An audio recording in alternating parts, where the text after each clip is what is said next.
ஹெல்த்தியாக பன்னீர் வேணும்னா நம்ம வீட்டில் செய்கிறத பெஸ்ட்டாக இருக்கும்.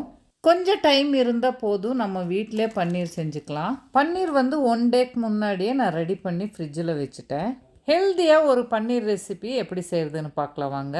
ஒரு மிக்ஸி ஜாரில் துருவின தேங்காய் 3/4 கப்பு, புதினா கொத்தமல்லி 1 கைப்பிடி, தேவையான அளவுக்கு பச்சை மிளகா, 7-8 பூண்டு பல்லு, 1/2 ஸ்பூனு ஜீரகம், 1/2 ஸ்பூனு சுகரு, லெமன் ஜூஸு, தேவையான அளவுக்கு உப்பு, கொஞ்சம் தண்ணீர் சேர்த்துட்டு இந்த மாதிரி கிரைண்ட் பண்ணி எடுத்துக்குங்க. அடுத்ததாக பனானா லீஃபை இந்த மாதிரி ஃபயரில் வாட்டி எடுத்துக்குங்க. நம்ம ரெடி பண்ணி வச்சிருந்த சட்னியை பன்னீருக்கு கீழேயும் மேலேயும் செட் பண்ணிட்டு நல்லா ஃபோல்ட் பண்ணி ஒரு நூல் போட்டு கட்டி எடுத்துக்குங்க. இதே மாதிரி எல்லா இலைகளிலும் பன்னீர் வச்சு ரெடி பண்ணி செட் பண்ணி எடுத்துக்குங்க. இப்போ ரெடி பண்ணி வச்சிருந்த இலை பன்னீரை நம்ம இப்போ ஒரு தாவால வச்சுட்டு கொஞ்சோண்டு தண்ணி சேர்த்துக்கிட்டு இப்போ ஒரு லிட்டு போட்டு மூடி வச்சிருங்க. 5 நிமிஷம் விட்டு மறுபடியும் திருப்பி போட்டு இன்னும் கொஞ்சம் தண்ணியை சேர்த்துட்டு மறுபடியும் லிட்டு போட்டு நம்ம இன்னொரு 5 நிமிஷத்துல ரெடி ஆயிடுச்சுங்க. இது கூட ஹெல்தியான ரெட் ரைஸ், நீர் தோசை. இந்த பன்னீர் மசாலா வந்து நீர் தோசைக்கு தான் சைட் டிஷ்ஷா சாப்பிடணும்னு இல்லைங்க, லஞ்சுக்கு சைட் டிஷ்ஷாவும் சாப்பிடலாம், இல்லைன்னா ஸ்நாக்ஸாகவும் சாப்பிடலாம். எப்படி சாப்பிட்டாலும் நமக்கு புரோட்டீன் இன்டேக் வந்து ரொம்ப முக்கியம் தானங்க.